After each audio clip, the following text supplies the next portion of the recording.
Okay. Hello mga ka-Berks. Ito pala ngayon, may gagawin tayo. Itong tinatawag na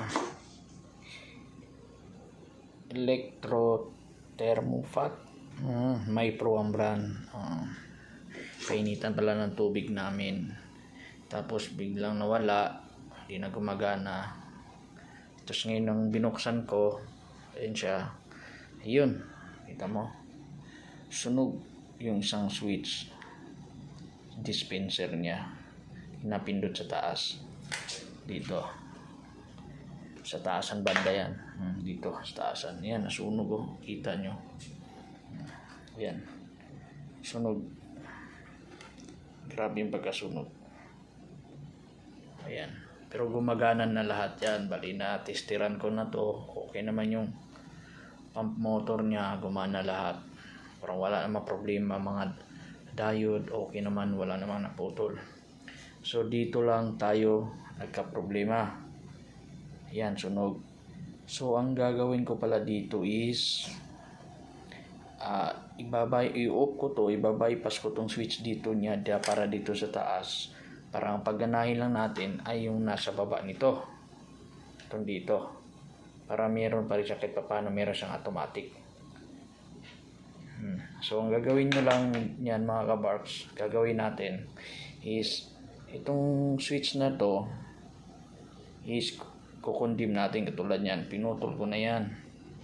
Yan siya. Yan niya. Dalawa lang yan siya is yan. Kasi itong switch na to is dito yan, series. Ito naman yung switch na yan. Yan yung sa baba na switch. So ang gagawin ko, pinutol ko itong dito na part. Yan. Dalawa na to para hindi na to magamit. So ang gagamitin lang is yung sa baba. Yan, yan, putol na. Tingnan mo nga, pinutol ko yan.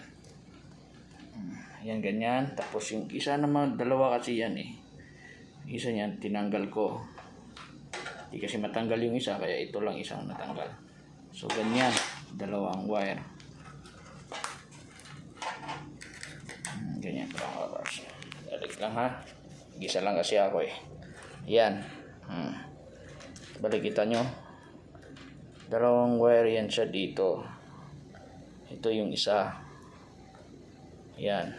Balik, ganyan na wire yan. Lahat.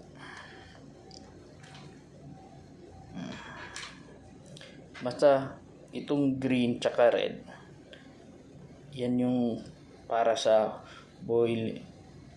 magpainit tawag na boiler nila, tawag boiled. Tapos ito naman dito para sa switch. Ito yan sa switch. So ang ginawa ko dyan is yun nga, di ba? Tanggalin mo lang yung dalawa na yan. Kukundi mo lang to. Ito naka-steady, diba? Kabit mo yan. Tapos ito naman yung yellow na to, kabit mo din naman dito sa isa. Sige pakita ko sa iyo mamaya. Yan, kita nyo, dinugtong ko na yan kita mo. Ito yung switch para sa baba. Dalawa kasing switch yan, diba? Isa sa taas saka sa baba. Yan, dinugtong ko na, dinirekta ko na doon sa switch sa baba. At para hindi na ito magamit, kasi hindi na talaga magamit yan. So condemn ko na lang sa OB bypass. Ayan pinutol ko na kasi wala nang gamit yan. So ngayon kakabit na natin at sumasubukan. Okay, kasi sa barko mahirap maghanap ng spare tulad dito, kaya DIY na lang, gagawa na lang kung anong paraan natin magamit. Sige, subukan natin mga ka-Barks Ito, kabit ko muna. So ayan na. So pinaypass ko na siya. Imbis na itong wire na to dadaan sana dito sa board na to, dinirekta ko na. Kasi at least paano magamit yung switch na to para dito sa baba, diba? Ito kasi yung sa taas, ito sunog na. So hindi na pwede kasi yan kita nyo nasunog na. Diba? Hindi na pwede. So, ito na, binaypas ko na. So, tandaan nyo yung switch dito, hindi na magamit. So, pinutol ko. Kinundim ko na. Kasi dalawa ma-switch yan, naka-series yan. Yung isa na to. So, it means, itong isa na lang ang gagana. Kasi dinirekta ko na siya ngayon doon sa, dito sa pump motor. Ayan. Kaya, ayun, ha-assemble na natin ulit. Subukan. Sige mga kabarks, abangan natin. Thank you. Okay, ito na guys, na-assemble ko na.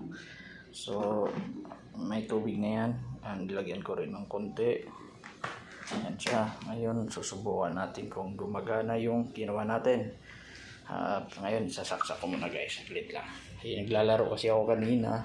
Ginawa ko muna to. Okay. Ayan na guys. So, ayan. Umilaw na siya. So, ngayon, susubukan ko yung switch dito sa baba. Gumana. Ayun. Kita mo guys, gumana siya. So, it means okay siya. Ang nawala lang dito yung isang pindutan ng switch dito. Ito kasi yung gi-blind natin. Para kahit papaano, gumana yung dito sa baba. Kasi nasunog ngayon, di ba?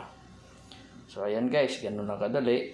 Sa mga wala pang mahanap na spare, lalo na pag dito kayo sa barko, bira makahanap na spare. So, gagawa na lang talaga ng paraan. Yan, hindi pala ako electrician, pero may knowledge lang ako konti about sa mga electronics saka electrical. So, guys, thank you. Thank you very much for watching. Thank you.